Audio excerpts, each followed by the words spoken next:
촛불이 흔들립니다. 다윗이 수금을 타고 있습니다. 조용한 선율이 방 안을 채웁니다. 왕은 고개를 숙인 채 앉아 있습니다. 눈은 감겨 있지만 마음은 잠들지 못했습니다. 다윗의 손가락이 줄을 튕기는 순간 공기가 갈라집니다. 창이 벽에 박힙니다. 다윗의 머리 옆을 스쳐 지나간 자리, 벽이 흔들립니다. 촛불이 꺼질 듯 흔들립니다. 왕은 숨을 거칠게 몰아쉽니다. 그의 눈에는 분노가 아니라 두려움이 서려 있습니다. 그는 왕이었습니다. 그러나 그 순간 그는 쫓기는 사람이었습니다. 다윗은 말하지 않습니다. 반박하지 않습니다. 항변하지 않습니다. 그는 조용히 물러납니다. 그러나 그날 이후 왕궁은 더 이상 음악이 울리는 곳이 아니었습니다. 그날부터 왕은 무너지고 있었습니다. 골리앗의 머리가 땅에 떨어지던 날 이스라엘의 하늘은 달랐습니다. 평원의 흙먼지가 가라앉기도 전에 함성이 터져나왔고 그 소리는 산을 넘어온 나라로 번져나갔습니다. 병사들은 서로를 끌어안았고 울음 섞인 웃음을 터뜨렸습니다. 사울은 그 중심에 서 있었습니다. 왕이었습니다. 그는 웃었습니다. 그런데 무언가 이상했습니다. 군대가 돌아오는 길, 각 성읍마다 여인들이 뛰어나왔습니다. 소고를 치며 노래하며 춤추며 길을 가득 메웠습니다. 그것은 단순한 환영이 아니었습니다. 이름을 부르는 의식이었습니다. 수천 명의 입이 같은 가사를 맞추는 순간 그것은 노래가 아니라 선언이 됩니다. 사울이 죽인 자는 천천히요, 다윗이 죽인 자는 만만히로다. 소리가 처음 귀에 닿았을 때 사울은 그냥 지나쳤습니다. 군중의 과장이라 생각했습니다. 아니면 그렇게 생각하려 했습니다. 그러나 두 번째 성읍에서도 같은 노래가 울려 퍼졌고 세 번째 성읍에서도 여인들은 손뼉을 치며 같은 가사를 반복했습니다.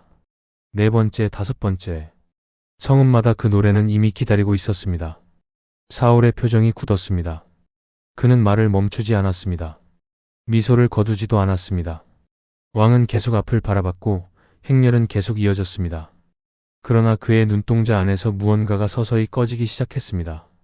분노라고 부르기엔 너무 조용했고 질투라고 부르기엔 아직 스스로 인정하지 않은 감정이었습니다. 감정은 이름을 얻기 전에 먼저 몸속 어딘가에 자리를 잡습니다. 사울의 그것은 가슴 안쪽, 갈비뼈 뒤편 어딘가에 가만히 눌러앉았습니다. 다윗은 행렬의 뒤쪽에 있었습니다. 그는 아무 말도 하지 않았습니다. 환호를 받으면서도 머쓱한 표정이었고 여인들의 노래를 들으면서도 고개를 약간 숙였습니다. 왕 앞에 나서려 하지 않았습니다. 빛나는 자리를 향해 스스로 걸어가지 않았습니다.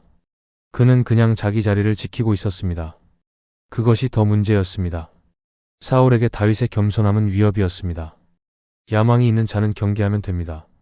눈이 보이는 곳을 향해 달려가는 자는 막을 수 있습니다. 그러나 아무것도 원하지 않는 것처럼 보이는 자는 어떻게 경계해야 하는 것입니까? 아무것도 하지 않는데 백성이 스스로 몰려드는 자를 어떻게 막아야 하는 것입니까? 왕의 마음속에서 그날의 노래가 계속 울렸습니다. 잠자리에 들어도 눈을 감아도 그 멜로디는 멈추지 않았습니다. 천천과 만만. 그것은 단순한 숫자의 차이가 아니었습니다. 자리의 차이였습니다. 첫 번째와 두 번째의 차이가 아니라 중심과 주변의 차이였습니다. 그리고 사울은 그날 밤 처음으로 느꼈습니다. 자신이 서 있는 자리가 중심이 아닐 수도 있다는 것을. 비교는 그렇게 사람을 갉아먹습니다. 아무도 모르는 사이 안에서부터. 다음 날부터 사울은 달라졌습니다. 말수가 줄었습니다. 신하들이 보고를 올려도 시선이 한 곳에 고정된 채 오래 머물렀습니다. 식사를 거르는 날이 생겼습니다. 주변 사람들은 전쟁에 피로라 했고 어떤 이는 왕의 건강을 걱정했습니다. 그러나 그것은 피로가 아니었습니다. 성경은 짧게 기록합니다. 여호와께서 사울을 떠나셨더라. 이 문장은 선고문입니다. 사울이 처음 왕이 되었을 때 하나님의 영이 그에게 임했습니다. 그는 예언자들 사이에서 예언했고 사람들은 놀랐습니다. 기이하게도 달라진 사람. 왕다운 왕. 그 시절의 사울은 스스로도 감당할 수 없는 힘 안에 있었습니다. 그 힘이 그를 세웠고 그 힘이 그의 나라를 세웠습니다. 그런데 지금 그 자리에 무엇이 남았겠습니까? 아무것도 없었습니다. 하나님의 영이 떠난 자리에 악한 영이 들어왔습니다. 이것은 공포소설의 묘사가 아닙니다. 하나님의 보호와 임재가 사라진 자리에 남는 것이 무엇인지에 대한 성경의 솔직한 표현입니다. 비어있는 영혼은 언제까지나 비어있지 않습니다. 무언가로 채워집니다. 그리고 사울 안에 들어온 것은 두려움이었습니다. 두려움의 형태는 여러 가지였습니다. 첫 번째는 다윗에 대한 두려움이었습니다. 그 젊은이가 무엇을 원하는지 알 수가 없었습니다. 눈에 보이지 않는 야망이 있는 것 같기도 했고 전혀 없는 것 같기도 했습니다. 알 수 없다는 것이 더 두렵습니다. 사람은 이해할 수 없는 것을 가장 무서워하고 계산할 수 없는 상대에게 가장 먼저 무너집니다.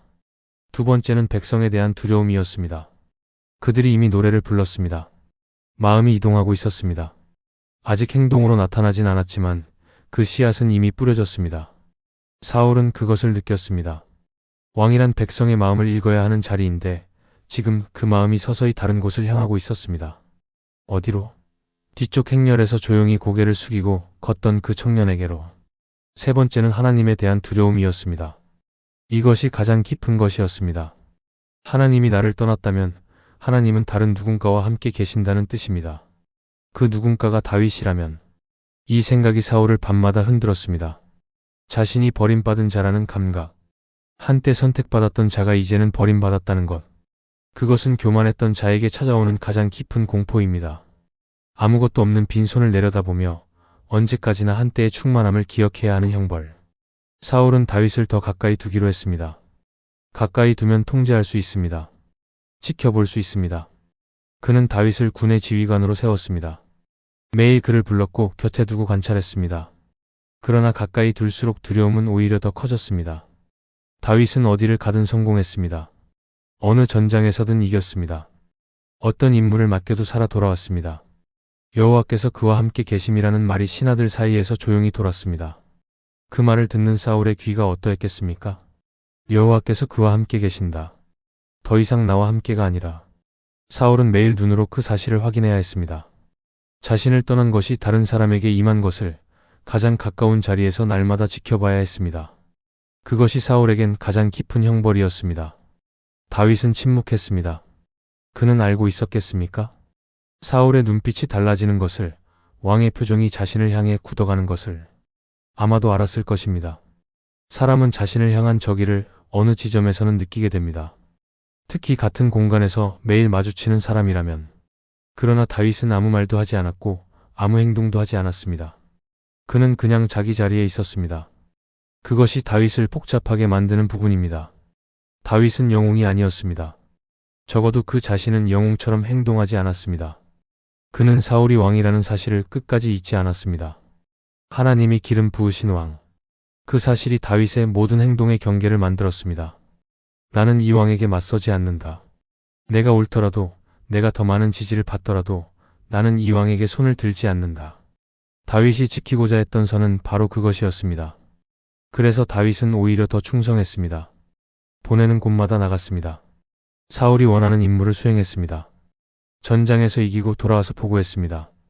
다른 신하들처럼 권력을 모으려 하지 않았습니다. 왕의 총애를 얻으려 계산하지도 않았습니다. 그냥 맡겨진 일을 했습니다. 그리고 그 일들이 하나같이 성공으로 돌아왔습니다. 이것이 역설입니다. 아무것도 하지 않으려 했던 사람이 가장 두드러졌습니다. 이름을 얻으려 하지 않았던 사람의 이름이 온 나라에 퍼졌습니다. 인기를 원하지 않았던 사람에게 백성이 스스로 몰렸습니다. 그리고 그것이 사울의 눈에는 계략으로 보였습니다. 직접 나서지 않고 더 깊이 파고드는 방식.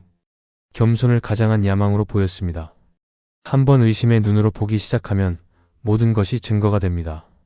다윗이 왕 앞에 고개를 숙이면 비굴한 위장으로 보이고 다윗이 백성들과 웃으면 민심을 사는 행위로 보입니다. 다윗이 말이 없으면 더 조용히 무언가를 꾸미는 것처럼 보이고 다윗이 성공하면 그것이 오히려 위협의 증거가 됩니다. 사울은 이미 결론을 가지고 있었고 모든 사실이 그 결론을 향해 정렬되었습니다. 이것이 질투의 작동 방식입니다. 사실을 보는 것이 아니라 자신의 두려움을 사실처럼 읽는 것입니다. 객관적인 세계가 아니라 이미 무너진 내면의 세계가 투영된 렌즈로 현실을 바라보는 것입니다. 사울은 이제 다윗을 보는 것이 아니라 자신이 잃어버린 것을 다윗 안에서 보고 있었습니다. 하나님의 임재를, 백성의 신뢰를, 승리의 감각을, 그것들이 다윗에게 있고 자신에게는 없다는 것을 매일 확인하고 있었습니다. 그리고 그것은 용서할 수 없는 것이었습니다. 다윗은 여전히 수금을 타러 왕궁에 들어갔습니다.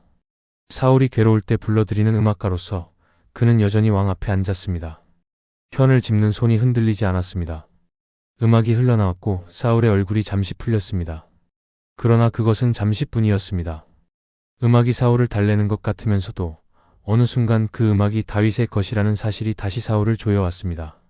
내 옆에 앉은 이 사람, 내가 이토록 필요로 하는 이 사람이 바로 내가 가장 두려워하는 사람이라는 것이. 다윗은 몰랐습니다.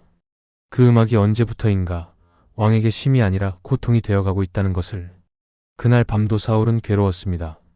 악한 영이 그에게 임했다고 성경은 기록합니다. 이것을 어떻게 이해해야 하겠습니까? 두려움이 쌓이고 의심이 켜켜이 자리 잡고 하나님과의 단절이 굳어지면 사람의 내면은 점점 좁아집니다. 빛이 들어오지 않는 공간은 어두워질 수밖에 없습니다. 그리고 그 어둠은 결국 바깥으로 터집니다. 사울의 경우 그것은 분노였습니다. 다윗이 불려왔습니다. 평소처럼 수금을 들고 왕 앞에 앉았습니다. 방 안은 조용했습니다. 사울은 창을 손에 쥐고 있었습니다. 이것도 평소와 다르지 않았습니다. 왕은 종종 손에 무언가를 들고 앉았습니다. 지팡이든 작은 칼이든 아니면 창이든. 그것이 불안한 사람의 습관입니다. 손에 무언가를 쥐면 조금 덜 불안합니다. 손에 힘이 느껴지면 자신이 아직 무언가를 통제하고 있다는 착각이 들기 때문입니다. 다윗이 연주를 시작했습니다. 음악이 방 안을 채웠습니다. 처음엔 부드럽게 그리고 조금씩 넓게 편히 소리가 벽을 타고 올라갔습니다. 사울의 눈이 잠시 감겼습니다. 그리고 열렸습니다. 열린 눈 앞에 다윗이 있었습니다. 그 순간 사울의 머릿속에서 무엇이 지나갔는지 우리는 알 수 없습니다. 어쩌면 노래였을 것입니다. 만만이로다. 어쩌면 하나님이 떠났다는 감각이었을 것입니다. 어쩌면 수십 일 동안 쌓인 모든 것이 그 짧은 순간에 한꺼번에 올라왔는지도 모릅니다. 인간의 폭발은 대개 그렇습니다. 마지막 순간은 사소한 것입니다. 진짜 이유는 그 아래에 오래 묻혀있던 것들입니다. 창이 날아갔습니다. 다윗은 몸을 피했습니다. 창은 벽에 박혔습니다. 방 안의 소리가 멈췄습니다. 사울은 움직이지 않았습니다. 다윗은 일어났습니다. 두 사람 사이에 무거운 공기가 흘렀습니다. 다윗은 그 자리에서 나갔습니다. 말없이. 이 장면은 짧습니다. 성경 기록도 짧습니다. 그러나 그 짧음 안에 모든 것이 담겨 있습니다. 한 번의 분노가 아니었습니다. 그것은 오래 눌러온 것의 폭발이었습니다. 사울이 처음으로 행동으로 옮긴 것이었습니다. 그동안 가슴 속에만 있던 것이 드디어 손을 타고 창 끝으로 나왔습니다. 그리고 그 순간 돌이킬 수 없는 선이 넘어졌습니다. 생각은 행동이 되기 전까지는 되돌릴 여지가 있습니다. 그러나 창이 날아간 뒤에는 아무것도 없었던 것으로 돌아갈 수 없습니다. 다윗은 그날 밤 집으로 돌아갔습니다. 무슨 생각을 했을지 성경은 기록하지 않습니다. 어쩌면 오래 앉아 있었을 것입니다. 아무것도 하지 않은 채. 자신이 잘못한 것이 없다는 것을 알면서도 왕이 자신에게 창을 던졌다는 사실을 어떻게 이해해야 할지 몰랐을 것입니다. 잘못이 없는 사람에게 쏟아지는 적의는 어떻게 해야 합니까? 피하면 됩니까? 설명할 수 있습니까? 아니면 그냥 감당해야 합니까? 사울은 그날 밤 잠들었겠습니까? 알 수 없습니다. 창이 벽에 박힌 채 방 안은 오랫동안 조용했을 것입니다. 악한 영은 사라지지 않았습니다. 분노가 터진다고 해서 두려움이 사라지는 것은 아닙니다. 오히려 이제 사울에게는 새로운 무게가 더해졌습니다. 자신이 무엇을 했는지, 그리고 그것이 끝이 아닐 것이라는 것을 성경은 기록합니다. 두 번째 창 투척도 있었다고. 사울은 또 같은 일을 했습니다. 그것이 더 무섭습니다. 한 번이라면 실수라 할 여지가 있습니다. 두 번이라면 의지입니다. 사울은 멈출 생각이 없었습니다. 그리고 아마도 멈출 수가 없었습니다. 창이 실패하자 사울은 방법을 바꿨습니다. 직접적인 살해는 문제가 생깁니다. 이유가 있어야 하고 명분이 있어야 합니다. 사람들이 보고 있습니다. 다윗은 아직 아무 죄가 없었습니다. 그를 죽이려면 누군가의 손을 빌려야 했습니다. 왕의 손이 아닌 다른 손을. 사울은 계산했습니다. 그는 다윗을 군의 최전선으로 보냈습니다. 블레셋과 전면으로 맞닥뜨리는 위치였습니다. 아무도 꺼리는 곳. 살아서 돌아오기 어려운 자리였습니다. 사울의 의도는 숨겨져 있었지만 명확했습니다. 죽기를 기대했습니다. 직접 손을 쓰지 않아도 전쟁이 해결해 줄 것이라 생각했습니다. 다윗이 전장에서 죽으면 그것은 왕의 손이 아니라 적의 칼이 한 일이 됩니다. 왕은 깨끗해집니다. 그러나 다윗은 죽지 않았습니다. 오히려 더 큰 승리를 거두고 돌아왔습니다. 병사들이 함께 돌아왔습니다. 백성들이 길에 나왔습니다. 그리고 사울은 또다시 같은 장면을 보아야 했습니다. 자신이 죽이려 보낸 사람이 더욱 살아서 돌아오는 장면을. 그것도 더 빛나게. 사울의 속을 성경은 숨기지 않습니다. 사울이 다윗을 두려워하였으니 두려워했습니다. 미워한 것이 아니라 두려워했습니다. 이 차이가 중요합니다. 증오는 상대를 낮게 봅니다. 그러나 두려움은 상대를 높게 봅니다. 사울은 이미 알고 있었습니다. 다윗 안에 있는 것이 자신 안에는 없다는 것을. 그것이 두려움의 정체였습니다. 결핍이 만들어내는 공포였습니다. 사울은 더 정교한 방법을 시도했습니다. 딸 메랍을 다윗에게 주겠다고 했습니다. 대신 블레셋을 쳐야 한다는 조건이었습니다. 표면상은 상이었습니다. 왕의 사위가 된다는 것. 그러나 속에는 계산이 있었습니다. 이번엔 반드시 죽을 것이라는 기대. 그러나 다윗은 이번에도 살아 돌아왔습니다. 메랍은 결국 다른 사람에게 주어졌습니다. 그리고 곧 또 다른 소식이 들어왔습니다. 작은 딸 미갈이 다윗을 사랑한다는 것이었습니다. 사울은 이것을 또 다른 기회로 보았습니다. 미갈을 주겠다고 했습니다. 대신 블레셋 사람 100명의 양피를 가져오라 했습니다. 무기도 전리품도 아니었습니다. 양피였습니다. 그것이 무엇을 의미하는지 전쟁터를 아는 사람이라면 누구나 알았습니다. 적의 시체에서 취해야 하는 것. 100명이라는 숫자. 그것은 상을 위한 조건이 아니었습니다. 죽음으로 몰아가는 함정이었습니다. 사울은 혼자 속으로 생각했습니다. 다윗이 블레셋 사람들의 손에 죽게 하리라. 다윗은 200명의 양피를 가져왔습니다. 요구의 2배였습니다. 다윗은 정확히 2배를 채워왔습니다. 그 200이라는 숫자가 사울 앞에 놓였을 때 사울이 느낀 것은 무엇이었겠습니까? 분노였겠습니까? 공허함이었겠습니까? 아니면 이제는 모든 것을 포기하고 싶다는 감각이었겠습니까? 조건이 채워졌으니 거부할 수 없었습니다. 왕이 말했고 왕은 지켜야 합니다. 미갈은 다윗에게 갔습니다. 다윗은 왕의 사위가 되었습니다. 사울은 더 두려워졌습니다. 성경은 이렇게 적습니다. 사울이 다윗의 원수가 되어 항상 그러하였더라. 항상. 이 단어가 무섭습니다. 이제 이것은 감정이 아니라 상태였습니다. 일시적인 분노가 아니라 항구적인 적대였습니다. 사울은 다윗을 죽이기로 결심했습니다. 그리고 그 결심은 다시는 바뀌지 않았습니다. 바뀔 수도 없었습니다. 질투가 이 깊이에 이르면 그것은 더 이상 감정이 아니라 그 사람의 방향이 되어버립니다. 요나단은 왕의 아들이었습니다. 그것이 이야기에서 가장 복잡한 자리입니다. 왕의 아들이라는 것은 왕이 계승자라는 뜻입니다. 나라가 아버지에게서 자신에게 올 것이라는 기대. 그런데 다윗이 왕이 될 것이라는 분위기는 이미 만들어지고 있었습니다. 사무엘이 기름을 부었다는 것을 정확히 아는 사람은 많지 않았지만 민심이 움직이는 방향은 누구나 느낄 수 있었습니다. 요나단은 알고 있었겠습니까? 다윗이 언젠가 자신의 자리를 대신할 것이라는 것을. 어쩌면 알았을 것입니다. 그러나 그것이 요나단을 다윗의 적으로 만들지 않았습니다. 그것이 이 장면을 가장 인간적으로 그리고 가장 비범하게 만드는 이유입니다. 요나단이 다윗을 사랑했습니다. 성경의 표현은 강렬합니다. 자기 생명같이 사랑하였더라. 이것은 우정이라 부르기에도 부족한 표현입니다. 요나단은 자신의 겉옷을 벗어 다윗에게 주었습니다.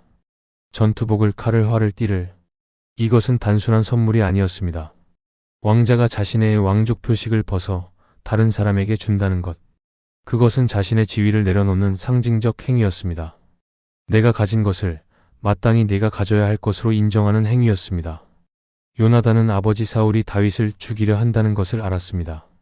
그는 아버지와 다윗 사이에 섰습니다. 사울에게 직접 말했습니다. 왕은 다윗에게 죄를 범하지 마옵소서.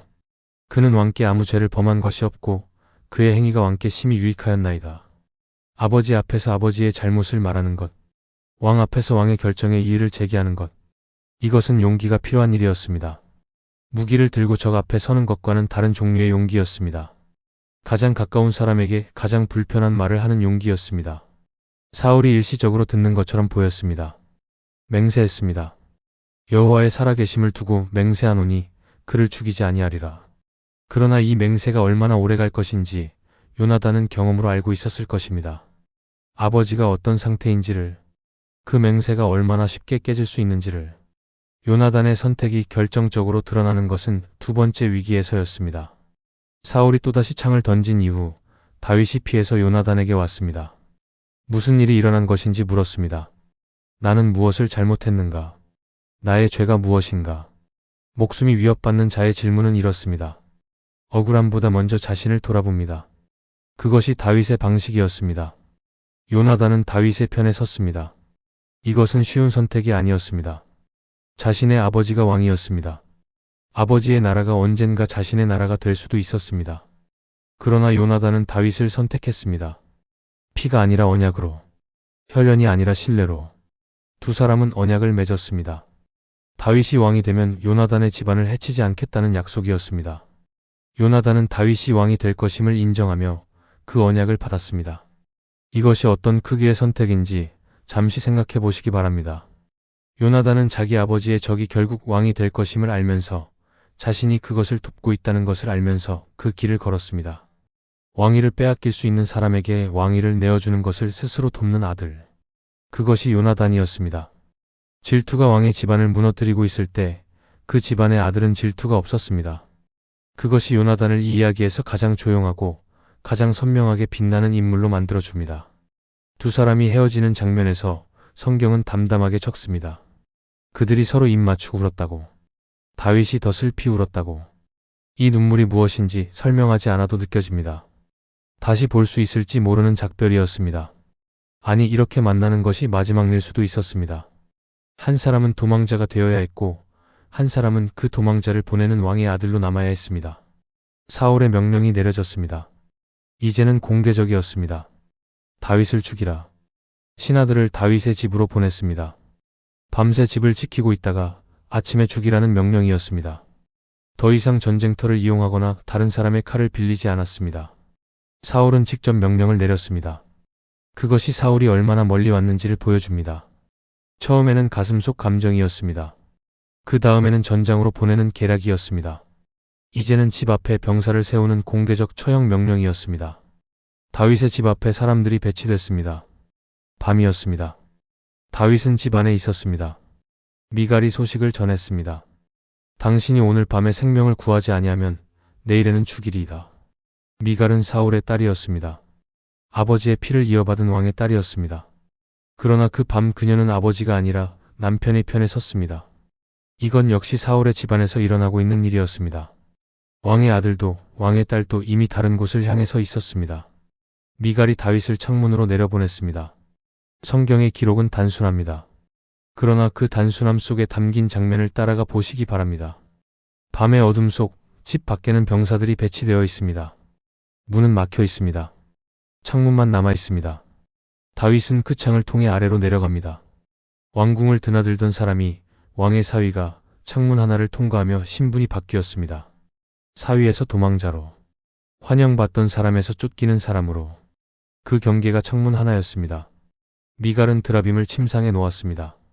염소털로 머리맡을 채웠습니다. 다윗이 자고 있는 것처럼 꾸몄습니다.